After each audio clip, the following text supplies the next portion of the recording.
So when you hear the word yoga, what's the very first thing that pops into your head? Probably a physical workout, right? Stretching, holding poses, maybe some deep breathing in a studio somewhere. But the source material we're diving into today completely flips that modern perception on its head. What if I told you that the physical postures are just a tiny fraction of a much deeper, profoundly mechanical system that was designed to completely liberate the human mind?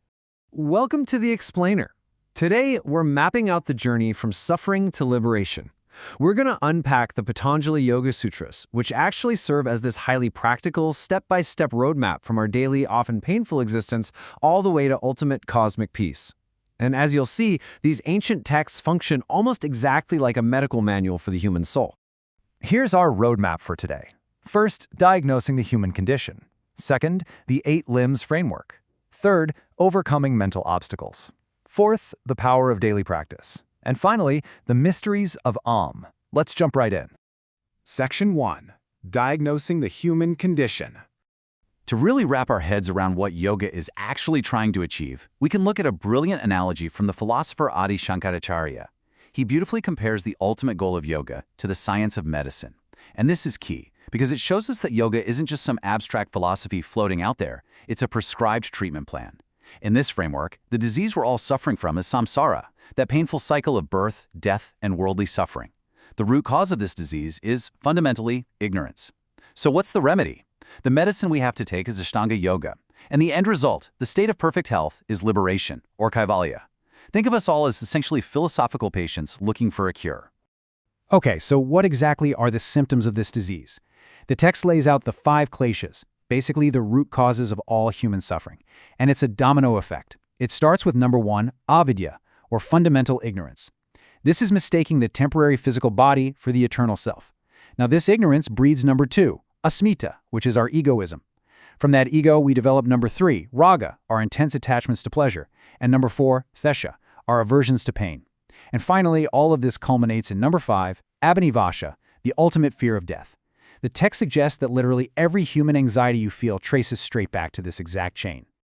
Moving on to Section 2, the 8 limbs framework, which is famously known as Ashtanga Yoga. All right, now that we've diagnosed the disease and its root causes, it's time to administer the cure. And this climb out of suffering happens in very specific steps. Step 1 covers the yamas and niyamas. These are our external moral restraints and internal observances, things like nonviolence and truthfulness. Step 2 brings in the physical element most people know, asana and pranayama, mastering your posture and your breath. Step 3 is pratyahara, the withdrawal of our senses from all those chaotic external distractions. And finally, Step 4 wraps up dharana, dhyana, and samadhi. This is the internal unbroken progression going from deep concentration into meditation and finally into superconsciousness, where the perceiver and the thing being perceived literally become one. Section 3. Overcoming mental obstacles. Now look, the healing process is almost never a straight line, right? We are bound to hit roadblocks. The text calls these inevitable roadblocks vikshepas, and they include very familiar struggles, things like physical disease, mental dullness, doubt, laziness, instability. The sources reassure us that these are completely normal symptoms of a distracted mind that's just trying to heal. But how do we actually overcome them? Well, the text offers this brilliant mental hack called pratipaksha bhavana. Essentially, it's the practice of overcoming negative thoughts by constantly substituting them with their positive opposites. So if anger arises, you actively replace it right then and there with thoughts of love, forgiveness, and ahimsa, or nonviolence. You aren't just suppressing the negative, you're actively rewiring your brain's pathways with positive spiritual habits to neutralize that bad karma. Section 4. The power of daily practice. This kind of mental rewiring, it takes serious dedication. The sources emphasize that mastering the mind requires 2 major things: abhyasa, which is consistent, uninterrupted practice over a long period, and vairagya, which is non-attachment. Basically, mastering the pull of your own emotional reactions. Together, these 2 forces literally carve out a brand new spiritual path for your mind to travel on. And the text gives us highly actionable rules for this daily practice, specifically around using subconscious autosuggestions right before you go to sleep. To purify the mind, the rules are pretty strict. 1. Keep the goal reasonable and within your faith. 2. Never mention the actual ailment you're trying to cure. 3. Assume the healing commences immediately. 4. State that the cure is complete and permanent. And 5. Avoid any hesitant words. No maybe, no I'll try. You've got to program that subconscious mind with absolute certainty. Another deeply powerful daily practice is Ishwara Pranidhana, which translates to self-surrender. Practitioners will use physical forms like Lord Ganesha or Lord Shiva, along with what are called saguna mantras, mantras with specific qualities to really anchor their wandering minds. Objectively speaking, this practice isn't just about ritual. It's a highly focused, mechanical technique to thin out the ego. By dedicating your actions, and more importantly, surrendering the fruits of those actions to a higher power, you're actively dismantling your own personal attachments. And that brings us to Section 5, the mysteries of Om.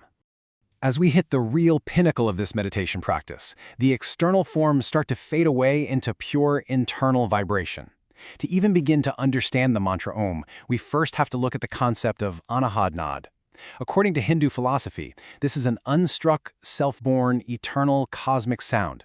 It is the vibration that literally created the universe, and it continuously reverberates, both out there in the cosmos and inside every single living being. It's a sound that isn't made by two objects striking together. It just intrinsically exists, everywhere, all at once. Let's objectively break down the structure of Om itself, which is actually made up of 3 distinct syllables, A, U, and M. The A sound connects to Brahma, the creator, and it resonates physically right in the heart. The U sound connects to Vishnu, the preserver, and resonates up in the throat. And the M sound connects to Shiva, the destroyer of ignorance, vibrating up in the palate. So uttering the full sound is essentially vibrating the entire cosmic cycle of creation, preservation, and destruction within your own physical body. The sources for this explainer detail how these cosmic vibrations and divine aspects, such as Lord Vishnu or Lord Rama, are invoked through a continuous, totally unbroken flow of meditation. The entire goal of this deep repetition, whether you're using visual forms or just the auditory sound of Om, is to achieve absolute mental clarity. The mind simply stops moving around and distracting associations and fully merges with the object of meditation. You know what's really fascinating here? It's the progressive auditory experience that the text outline. When you meditate deeply on this vibration, the internal sound actually evolves. The sources say that at first you might hear a really faint sound, almost like a cricket. As you go deeper, it sounds like a drum. Then it evolves into the grand sound of a conch shell, until finally it becomes the pure, unbroken cosmic vibration of the universe itself. It's wild to think about. This whole profound journey is captured so perfectly in this one universal prayer from the texts. Lead me on from unreal to real, from darkness to light, from mortality to immortality.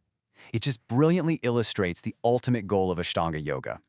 It's that definitive movement away from the darkness of our fundamental ignorance, that very first klesha we talked about, and stepping entirely into the pure light of Kaivalya, or true liberation.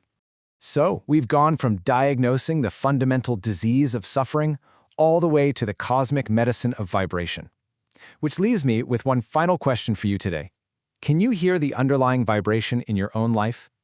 Take what we've unpacked here today, go sit in silence, and really challenge yourself to listen closer to the spaces right between your own thoughts. You might just hear the universe.